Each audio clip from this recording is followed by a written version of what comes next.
2023年1月，陕西榆林靖边通用机场迎来了一架造型怪异的飞机。只见它采用了类似美军 B-2 轰炸机的一身融合体设计方案，机身扁平宽大，在起飞后仿佛一只空中蝙蝠鱼。根据机场工作人员介绍，这款特殊飞机是由西工大科研团队研制的新概念客机，名称为 BWB-300试验机。它最大的亮点在于获得巨大拓展的内部空间，每排可以设置16个座位，这几乎相当于国产 C919 大飞机的3倍。大家好，欢迎来到星球热点，国家大事从不缺席，舆论场中抽丝剥茧，聚焦独家中国资讯。点赞加关注，带你用不一样的视角读懂中国故事。对于一身融合体飞机，大部分人最熟悉的恐怕就是美国的 B-2 隐身轰炸机了。如果这一方案被应用于轰20上，相信大家都不会觉得意外。毕竟一身融合体大大减少了机身的雷达反射面积，军用飞机显然很需要这个性能。现在投入运营的民用客机和运输机，自诞生以来，总体布局就没有发生过根本性变化。国内外航空业均认为，现有总体布局潜力已经接近极限，客机想进一步提高性能十分困难，需要进行创新性设计，才能推动民用客机性能进一步提高。一身融合体的设计也是发展的热点，这个布局被视为未来民用客机主要的发展方向。事实上，国外早在上世纪90年代就已经尝试将一身融合体应用于民航领域。1998年，美国航空业巨头波音公司提出了 BWB-450 新概念客机。进入新世纪后，在 NASA 的主导下，美国制造出了 X-48 缩比模型试验机，并且进行了多次试飞，从而获得了大量的数据，为以后发展同类型客机积累了初步的经验。波音公司认为，传统造型的客机机舱直径有限，横向放置的座位数量非常有限，因此想要运载更多的乘客，就只能继续加长机身，但这又会导致客机的飞行稳定性严重下滑。而一身融合体布局的客机就不存在这个问题，由于一身融合体客机可以将机舱空间拓展到机翼边缘，因此它横向放置的座位将会比传统客机更多。在飞机体型相同的情况下，一身融合体客机的载客能力显然会更强，这将为航空公司带来更多的利润。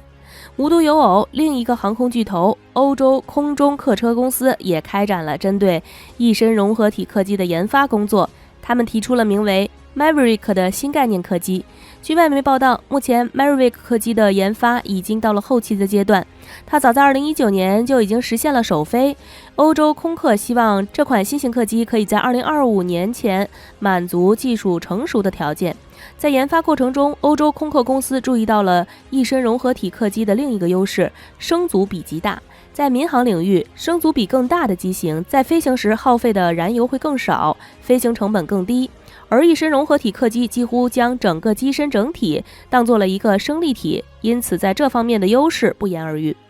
通过前面的介绍，我们可以看出一身融合体在民航领域存在的两大优势：载客能力强，飞行成本低，而它们都是各大民航公司都极其看重的性能。因此，将一身融合体技术应用在民航领域的前景是非常可观的。在这样的背景下，国内开展一身融合体客机的研发工作，其实也是针对西方先进民航技术的奋起直追。从西工大本次试飞的 BWB-300 新概念客机来看，一身融合体客机的优势被体现得淋漓尽致。第一， BWB-300 客机的机舱内部空间极其宽阔，横向可以放置16个座位。作为对比，采用单通道设计的 C919 国产大飞机，一排只能横向放置6个座位，即便是双通道设计的波音747，一排也只能放置10个座位。可以看出 BWB-300 客机的横向座位数几乎是 C919 客机的3倍之多。其二， BWB-300 客机的升阻比突破了30大关，这让它的燃油消耗量降低到了令各大航空公司心动不已的程度。在运载同等数量旅客或货物的情况下， BWB-300 的燃油消耗量相当于传统客机的70%左右，飞行成本大幅减少，每年节约的燃油成本预计超过上百万美元。那么，这是不是代表一身融合体客机是一个完美的设计方案呢？其实也并非如此。首先，采用一身融合体方案的飞机都存在一个问题，那就是操控性很差，缺乏纵向控制，很容易在飞行过程中发生抬头或翻滚现象。美国的 B-2 轰炸机也面临同样的问题，而美军的解决方案是设计一套极其灵活的自动化飞控系统，减轻飞行员的操作压力。其次，一身融合体客机的维护工作也有较高的门槛。传统客机的发动机直接放置在机翼下方，维护更换都非常方便，但一身融合体客机的发动机放置在机身尾部，想要维护更换，还需要让机场额外准备一套专用的维护设备。目前满足这一条件的机场比例极小。最后，一身融合体客机由于机内空间宽阔，因此在发生紧急情况时，如何快速疏散乘客也是一个不小的难题。在民航领域流传着一则名为黄金90秒的铁律，在紧急撤离情况下，一款客机必须能够在90秒内疏散全部机内乘客。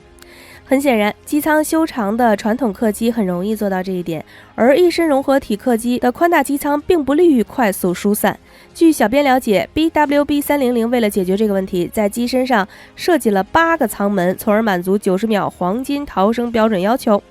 虽然一身融合体客机目前还没有投入实用的机型，但它的未来前景还是值得期待的。毕竟传统客机的造型方案基本已经达到了瓶颈阶段，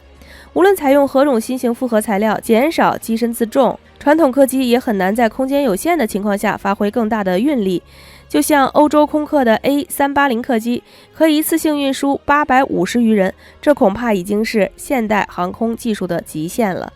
但若是有一款体型堪比 A380 客机的一身融合体客机，那么它一次性可以运送的乘客将超过1200人，轻松打破传统客机的极限。因此，对于追赶西方航空巨头的国内航空工业而言，在一身融合体客机领域尽快实施弯道超车是一个非常值得大力投入的项目。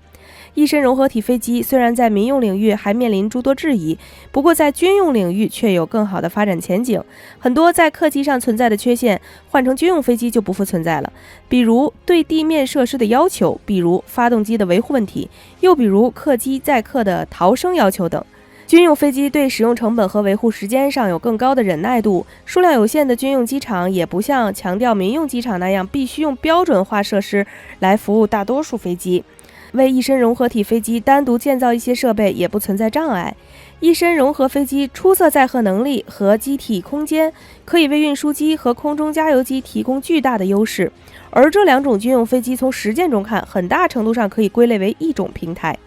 美国近年来又开始在新概念运输机和空中加油机领域吹风。2022年8月，美国国防部创新小组要求工业界提供开发一身融合体飞机原型机的信息，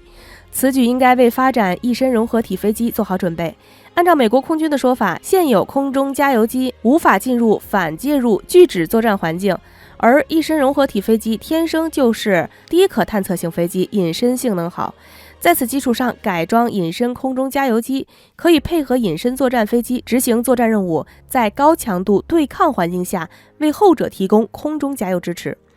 外界据此推测，美国空军下一代空中加油机应该是一架一身融合体飞机，它既可以满足美国空军隐身空中加油需求，也能为未来商业运用积累经验。美欧在一身融合飞机上的探索走得比较早，也取得了一些阶段性成果。中国虽然起步晚一些，但从 BWB300 的首飞成功来看，我们在该领域已经逐渐追赶上了美欧的脚步。